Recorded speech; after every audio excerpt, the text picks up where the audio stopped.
And other things that we learned with 10 questions with Bakari Sellers. They gonna think y'all can't count. Because you know they're going to be like, 1, 2. Y'all need to have a ticker on the side that says 10 questions, and when it gets to 16. 10-ish questions.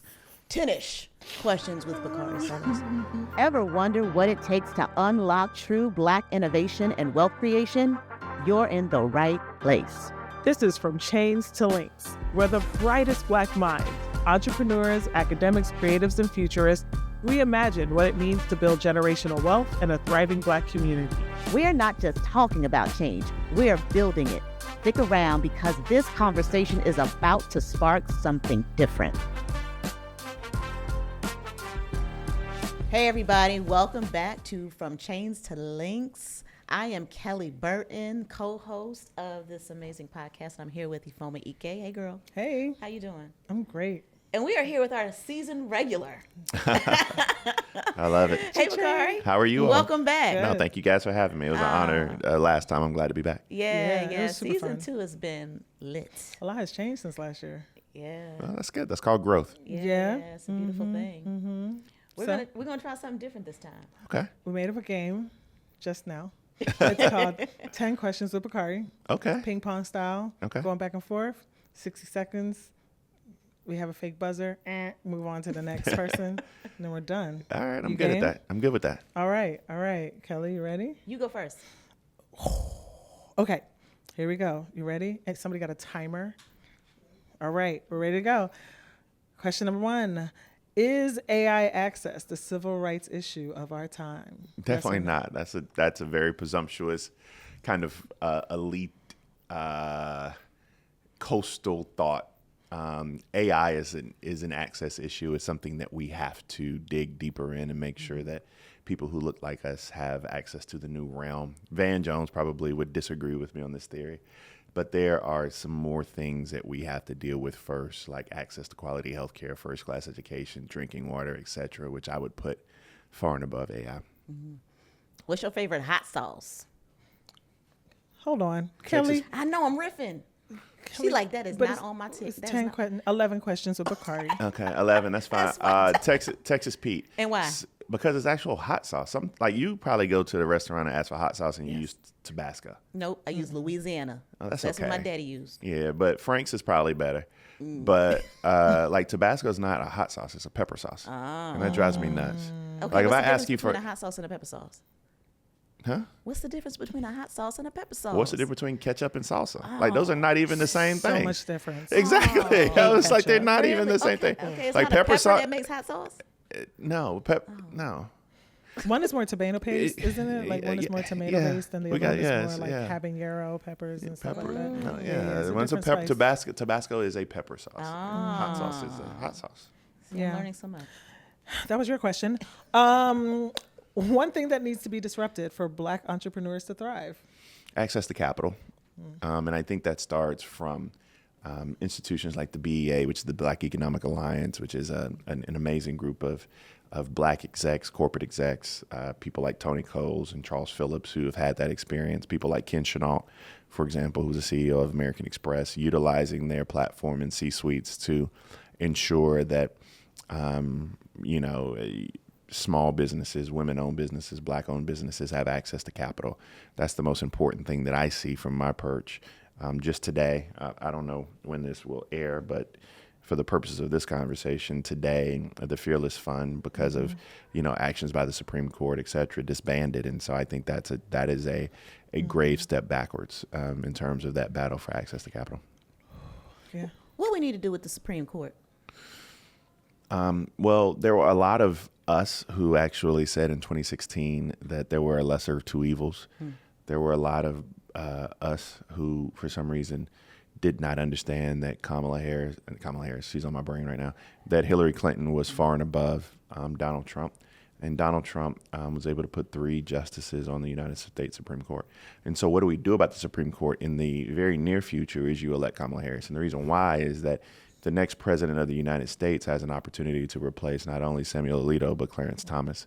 And so that's 2 justices on the United States Supreme Court. And if Donald Trump's able to then do that, he will really statistically and objectively be the most consequential president in the history of the United States, because 5 justices on the United States Supreme Court will be his picks. And that will transform this country until my kids have kids. How do you manage success? I don't know. You got to ask somebody successful. Okay, well then how do you manage being regular? I don't know. What is your definition of success? That's for other people to determine. You're not successful? I don't write my own obituary. Okay. So Bakari Sellers is just doing well? I'm winning days. Winning days. Yeah, I win one day at a time. And I try to be a good husband and father. I don't get in like all of the, like, you know, you've done this or I think that's for other people to write. You know, when your obituary is written, and then, you know, you got, what's that, you know, when old men die and they got Gladys was his special friend at the bottom of the obituary. You know, you let other people write about all of that stuff. So you know, success is defined by others. I just try to make sure that I win each day that comes before me, and make sure that tomorrow's better than yesterday. I mean, that's the only way you can live, one step at a time. People who try to eat elephants whole usually choke. You only can pick one: political freedom or economic freedom. What's the goal? Are we high right now? Do we need to take an edible and answer these questions? I would. I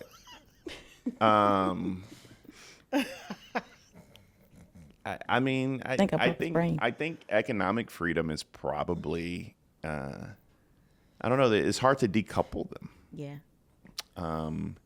But there is a certain level of freedom that comes with having that economic freedom. But I mean, it's kind of a, who came up with that question before I call it what it is? Okay, it's kind of a BS question. But here's why. And let me tell you why it's a bad question. The question is bad because, like, there's really no such thing as political freedom or economic freedom, because it's perverted in the way you define freedom. Like, I can't be free until we all are free. So I mean, like that. Potentially. It's not a potentially. But there's no such if you don't believe that, that's a very selfish orientation. No, I believe it, but I don't think that that's germane to the question. The question was about political or economic, and the reason that I asked is because I feel that there's a sequence.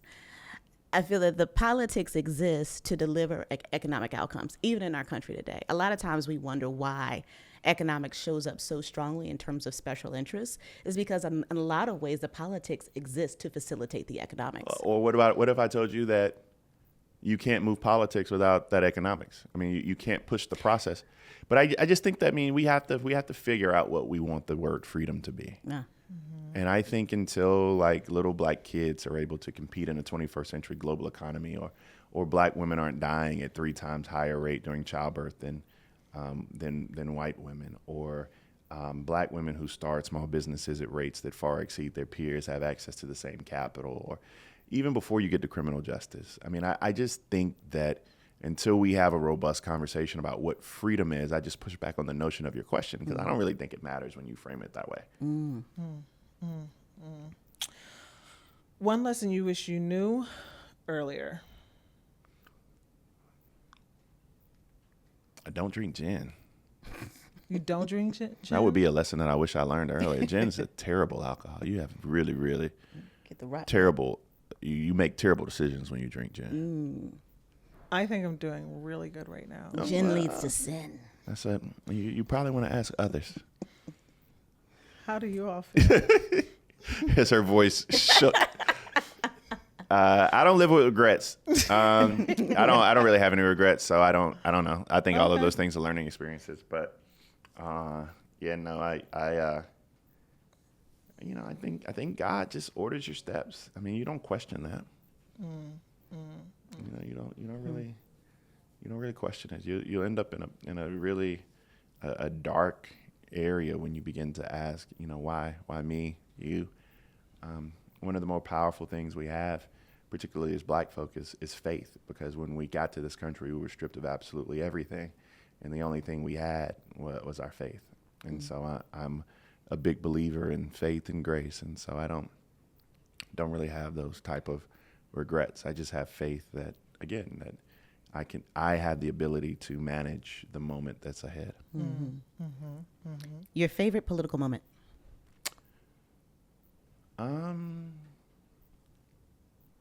It's January 20th or 21st, whatever the date is, of 2025. That's my favorite political moment. Get you manifesting some things over there. Yeah, that's my favorite one. What do we need to do now, regardless of who wins the presidency in November? So I know you said January 20-something, 2025 is your favorite day already. Thank you for manifesting. In the event that it goes a different way, what do we need to be doing? Or what do we need to be doing now to make sure it doesn't go that way? Yeah, I was like, I think that's a wrong question to ask. We registered 360,000 voters last night just with a post from Taylor Swift. What? Yeah. From that post, that cat post? 360,000 people registered to vote on vote.org. Wow. There's a lot of power that we have that we don't really understand. I think that, this election is going to be won in Milwaukee, Atlanta, Savannah, Augusta. It's going to be one in Pittsburgh and Philly, and Raleigh, Durham, Charlotte, Greensboro, Winston-Salem, Clark County, Phoenix, Tucson, Detroit, Grand Rapids. And so those are going to be the cities that matter. And I just think we have so much power and control in this scenario that, it's on us to determine the outcome. You notice our T-shirts? I did. I can't read They them. fire, ain't they? I can't read it. What it say? Because nobody. Because ain't nobody scared of Project 2025. Okay. You scared? Yeah. Oh, but the good book says, "Fear not." I know. Fear It's not. always good to help. I say fear is self-awareness. Yeah. Okay. Have y'all seen those memes, those little Instagram reels where the girls, the women, they all sit together and they snap and they be like, that's how y'all sound. I ain't saying, I'm social media like. Oh, but you're right. That's how it sounds. It's just a black girl thing. It's a black girl thing, and they all say something really profound, and they're like, It's like faux profound. Yeah, exactly. It's a whole language. It depends on the tonal rendering of the You made me feel like I said something powerful when I get that from y'all. That's good, right? It's the power of a black woman. Yeah. You be saying some stuff and we make you feel like, ooh, that's deep, baby. But do you think we think you're fake, Steve? Because you have to see these. Yeah, you do have to see those. Because Kelly was like, "That's good." Yeah, was like, send her some reels. Because it's stuff I ain't like got Instagram, because when though. you up, You don't have going Instagram? down. I do not have Instagram. I know See? that's all right. I be trying to control my time. Yeah, really I can't quickly. get You want to pulled just down say the really rabbit quickly what Declaration 26 is? Declaration 26 is a report we released this week because we think it's fine for the Heritage Foundation to have their vision of America. Y'all got stuff laminated? Yeah, man. Listen, we are rapid with ours. It's our vision. It's our counter plan to Project 2025 because Wait a minute. Yeah. Project 2025 was 300 pages long. 900 pages Oh, long and God 30 bless them. chapters. And I see Yeah. y'all. It's a vision, brother. It's a vision. Oh, in the a words vision. of Donald Trump, this concept. Oh, hell no. Y'all got Not the concepts of the plan. Not Y'all got the the- concept. y'all got concepts. Y'all got No, concepts. bruh. I rock with it though. and y'all got the Nah, bruh. t-shirts made already, so I'm with you. Actually, to be clear, because I love concepts, our concepts actually are written out. In all fairness, so it's Our not like concepts- Donald Trump. Our I'm with concepts you. I'm deliver. with you. No, we got concepts of a plan. I'm with you. But I'll read you know, it. it's that saying, like, if you want people to read it, I made this up just right now. But if you want people to read it, it's got to be short. It's like that thing. It takes longer to be clear than it takes to be. I mean, who's reading 900 pages? I mean, folks were going in and doing the homework and then directing us to pages. But we wanted to offer something that people could really wrap their head around. No, I'm with you. I'll read it. We needed Yeah. a counter vision and a counter plan because there's a whole lot of wailing and gnashing of teeth and people salty about it. But it's like, okay, what's the clapback? And Declaration 26 is the clapback. 2026 is the 250 year. I got that for you. See, I read your mind. 2026 is the 250-year anniversary of the signing of the Declaration of Independence. Oh, that makes sense. That math. Yeah, and so our American project is going to be 250 years old. If we want this nation to last another 250 years, we need a vision that is future forward and inclusive. And that's Declaration 26. I'm with you. You with it? Mm-hmm. We got a T-shirt for you too to wear on CNN. Okay. I like it. You like it? And in all fairness, as he keeps lifting up, No, I'm gonna read it. I'm gonna read it like this. This I'm gonna read. I'm gonna read it like this, all this is taken out. and then I'm gonna flip it over. That way you get more pages. Is it out of upside down? No, but that way it look like it more pages. So We don't need more pages. We just need folks to read it. Kelly, stop. Let me jump in here. What I really appreciate about this is that it is a beginning of a conversation to pivot and to model. That's the most important thing. Yeah. To just model. And it's also, you don't want to get, it's hard to mobilize a movement of people against something.